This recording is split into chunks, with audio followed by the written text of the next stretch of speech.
السلام عليكم ورحمة الله وبركاته على كل متابعوني وكل اللي بيتابعوني.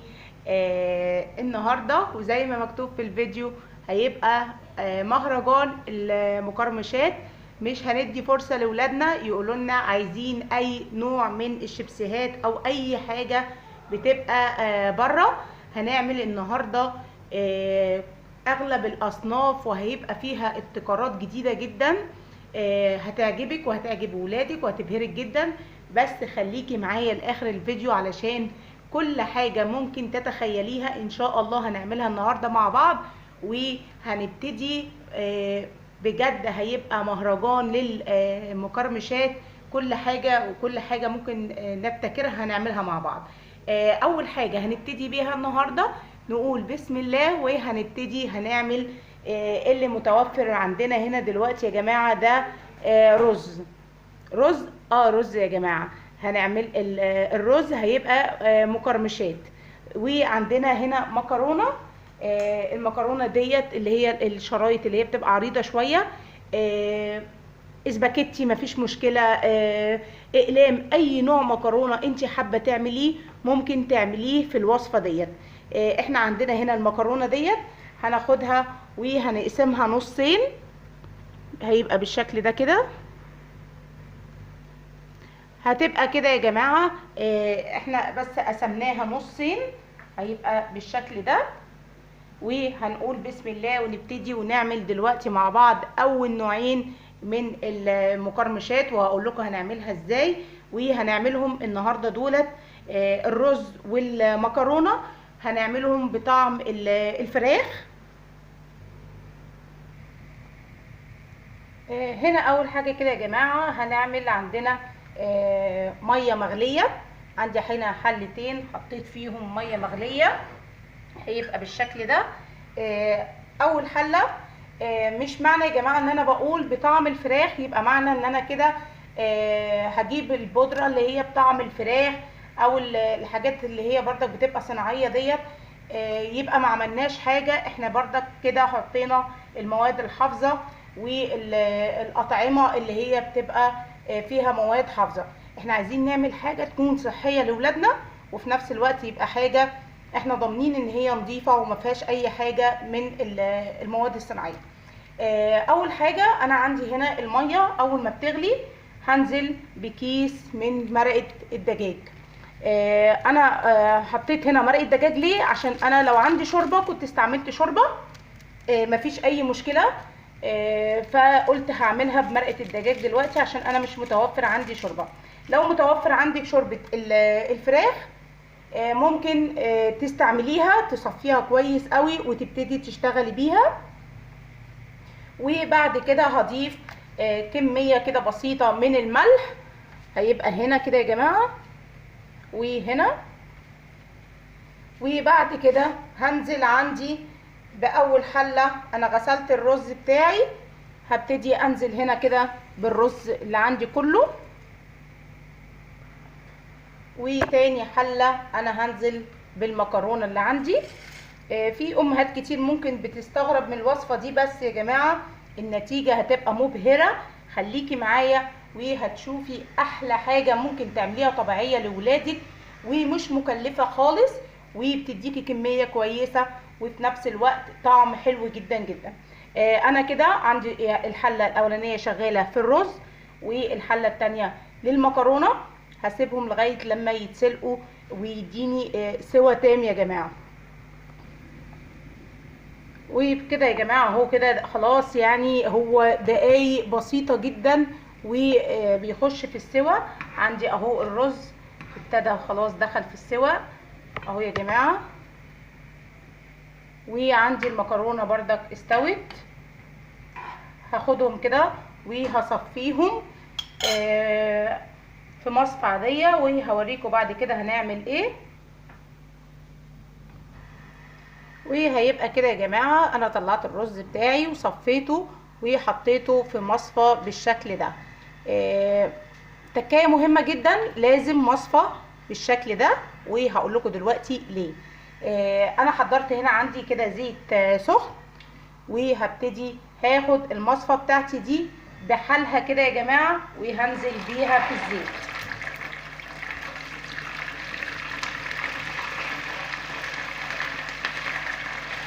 وهبتدي بقى اقلب.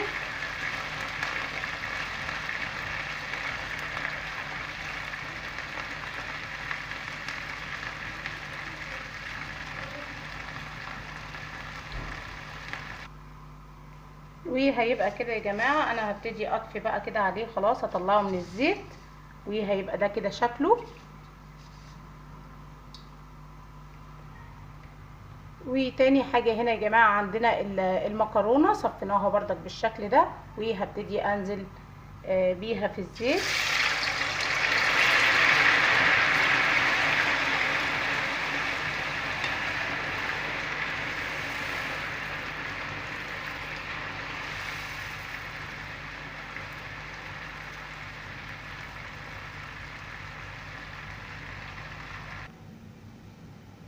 وهتبقى كده يا جماعه بعد ما خرجتها خلاص من الزيت.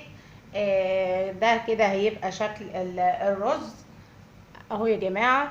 والمكرونه اهي يا جماعه، بصوا سامعين صوت القرمشه؟ حاجه حلوه جدا جدا جدا اهو يا جماعه، سامعين صوت القرمشه؟ ده كان الرز والمكرونه. جميله جدا، ممكن تعمليها بكذا طعم. ممكن تعمليها حادق، ممكن تعمليها مسكره، زي ما انت تحبي. المهم اهم خطوه يا جماعه للي هتجرب الرز او المكرونه، الحاجه اللي بتتعب فيها ان انت اول ما بتنزليها في الزيت لازم بتبقى متفرطه علشان خاطر ما تلزقش في بعض. يعني تحاولي على قد ما تقدري تبقي مخليه كل حاجه بعيد عن بعض، وما تحطيش كميه كبيره علشان خاطر ما تلاقيش المكرونه زي كده لزقت في بعض. لا، انت تبقي مخليه كل واحده كده لوحدها تديلك النتيجه الحلوه ديت اهي كده يا جماعه. علشان ما تلزقش كلها معاكي في بعض لازم تبقي متاكده من الخطوه ديت، او تنزلي بكميه قليله كل مره في الزيت. الرز طبعا حلو جدا بعد ما اتسلق، بيبقى منفوش وطعمه جميل جدا جدا، والمكرونه كمان. ونخش بقى بعد كده على نوع تاني من المقرمشات ممكن نعمله في البيت بسهوله. تاني حاجه معانا يا جماعه الذره. هنعمل الذره. اول مره عملنا المكرونه والرز بطعم واحد، المره دي هنعمل الصنف واحد بس الاطعمه هتبقى مختلفه وجديده جدا جدا. اول حاجه انا عندي هنا حله فاضيه، هضيف عليه فيها كميه بسيطه جدا من الزيت اهو كده يا جماعه، حوالي معلقتين 3 بس من الزيت، هيبقى بالشكل ده. وهسيب الزيت لحد ما يسخن، بس حاجه بسيطه. واول ما الزيت يسخن يا جماعه هنزل بكميه الذره اللي عندي، علشان تطلعي الفشار ناجح معاكي ومفيش ولا حبايه منه تتحرق منك.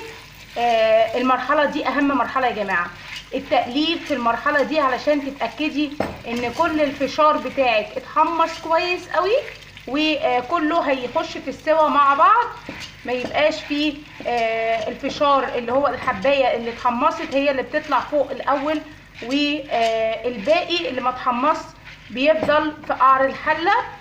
فعشان تديلك النتيجه الحلوه جدا تقلبي كويس قوي في المرحله ديت عشان كله يتحمص مع بعضه. واول ما تحسي ب الطرقعه بتاعه الفشار هنبتدي نغطي لحد ما الكميه كلها بتاعتنا تستوي. وبهنا كده خلصت يا جماعه كميه الفشار بتاعتي وفضيتها هنا. وبصوا يا جماعه الحله ما فيهاش اي حاجه محروقه، اول حبايه زي اخر حبايه، هيبقى بالشكل دوت. هنبتدي هوريكم دلوقتي هنعمل ايه من الفشار دوت. هنعمل اطعمه كتيره جدا جدا.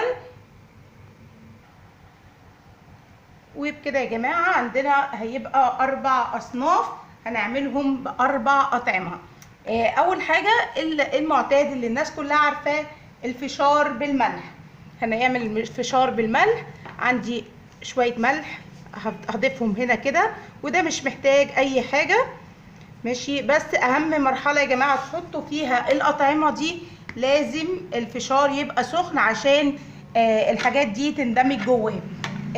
تاني طعم هنضيفه عندنا الجبنه الرومي. الجبنه الرومي دي يا جماعه عندي في التلاجة اللي احنا بناكل منها عادي، خدتها وفرمتها في الكبه. هاخد بقى منها كميه كده، وعلى وش الفشار وهو سخن وهضيفها كده. الجبنه دي يا جماعه كده هتدي طعم للفشار حلو قوي.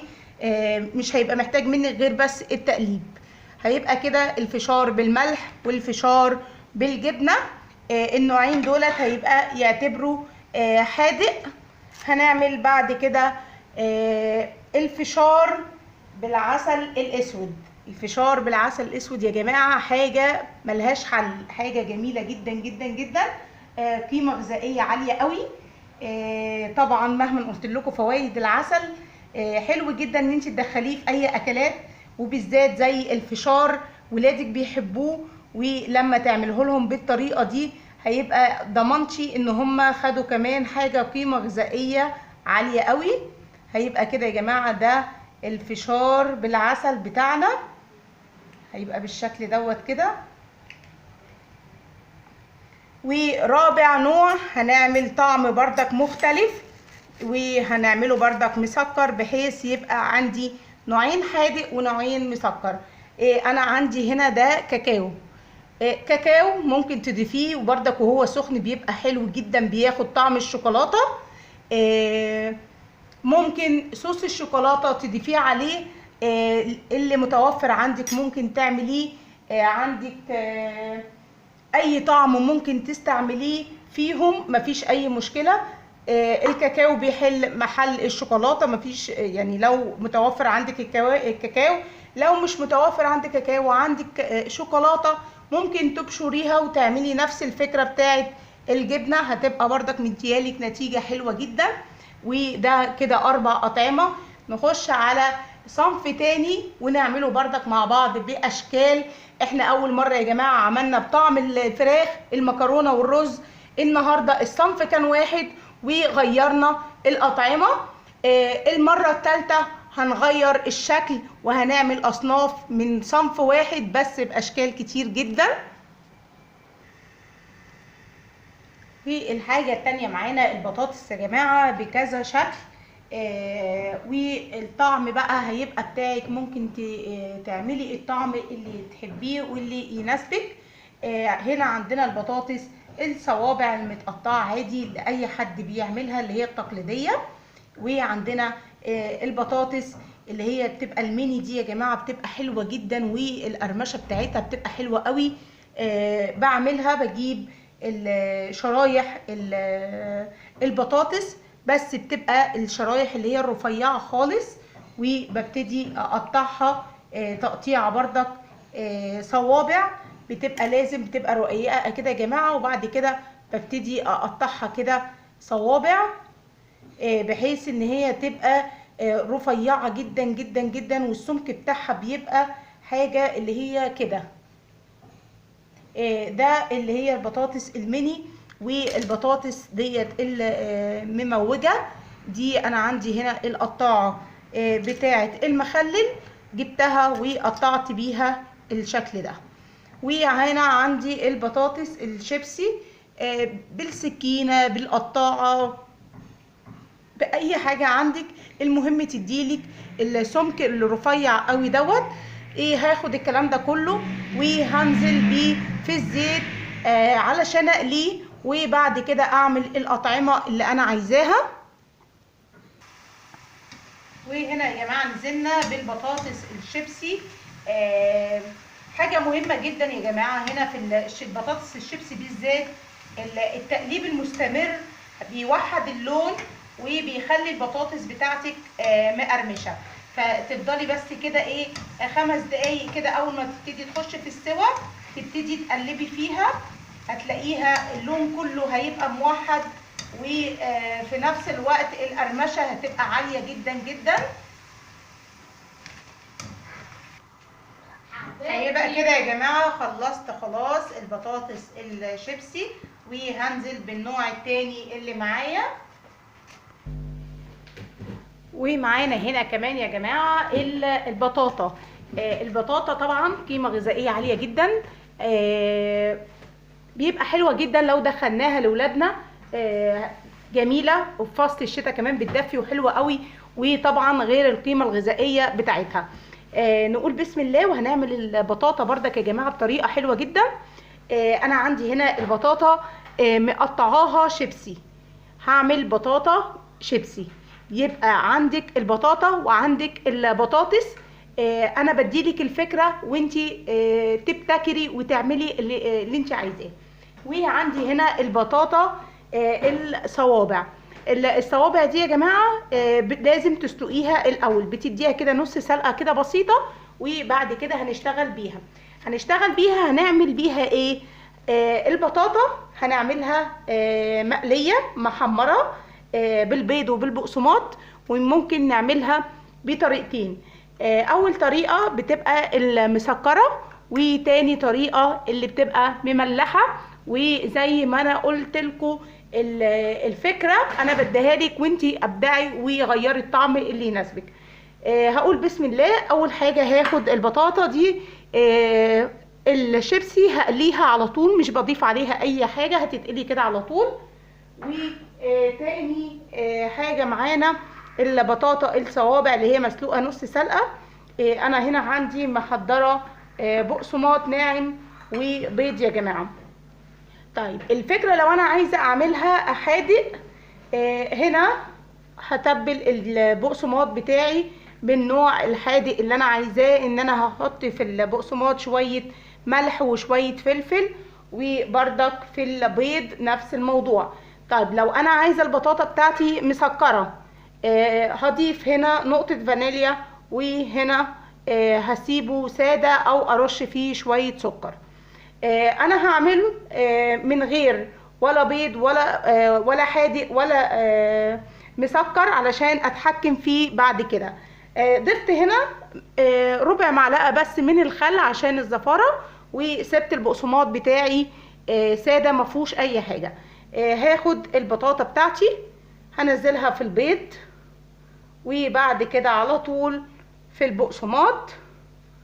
لو عايزه الكفر القرمشه تبقى اكتر، هعمل الحركه دي يا جماعه. بعد ما عملتها المره ديت هحط تاني في البيض، وارجع هنا تاني، وبعد كده هاخدها بعد ما اخلص الكميه كلها هسيبها تتشمع شويه في التلاجة او في الفريزر، وبعد كده هشتغل بيها. كده هتبقى كده الفكره ديت هتبقى هعمل نوعين، ممكن تبقى حادق وممكن تبقى حلو. هتبقى كده يا جماعه. عايزه القرمشه تبقى اكتر، هضيف مره تاني في البيض وارجع تاني في البقسماط، هيبقى بالشكل ده. وهتبقى كده يا جماعه صوابع البطاطا هتبقى بالشكل دوت. ونفس الفكره بتاعه البطاطا هنعملها بس في صوابع الجبنه يا جماعه. دي جبنه موتزاريلا وعملناها بنفس طريقه البطاطا. هناخدها بردك وهنقليها. وبكده يا جماعه نبقى خلصنا معاكم مهرجان المقرمشات. عملنا مع بعض الفشار بكذا طعم، وعملنا البطاطس بكذا شكل، الصوابع العاديه والمموجه والشيبسي يا جماعه بتبقى طالعه اهو يا جماعه شيبسي زي اللي احنا بنجيبه من بره بالظبط. والبطاطس دي بتبقى جميله جدا. بصوا يا جماعه القرمشه حلوه قوي. وعملنا الرز المقرمش، وعملنا المكرونه بردك في منتهى الجمال يا جماعه اهي. القرمشه بتاعتها حلوه جدا.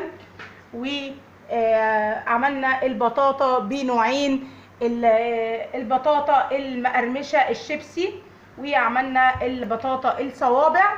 هتبقى بالشكل ده كده يا جماعه اهي حاجه في منتهى الجمال وحلوه جدا جدا. وعملنا الجبنه الموتزاريلا المقليه بردك تحفه جدا.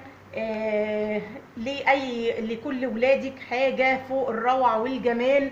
اهو يا جماعه دي كانت معانا الجبنه الموتزاريلا. تتبيلتها بردك سهله جدا وبسيطه. هتبقى ده كده شكلها. يا رب الفيديو النهارده يكون عجبكم. تتشجعوا تعملوا كل المقرمشات والحاجات اللي ولادك بيحتاجوا ساعات يجيبوها من بره، تبقى مليانه مواد حافظه. انا اديتك الفكره، ممكن تطبقيها بكل حاجه. الاطعمه يا جماعه دي بتاعتك انتي. هنا ممكن تضيفي ملح وشطه.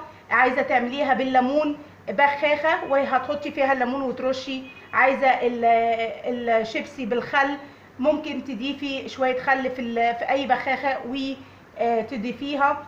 عايزه بالطماطم، ممكن تاخدي طماطم وتحطيها في الفرن عندك لحد ما تنشف خالص وتبقى ناشفه. هتضربيها في الكبه هتبقى بودر، هتاخدي طعم الطماطم. وبكده يا رب الفيديو يكون عجبكم.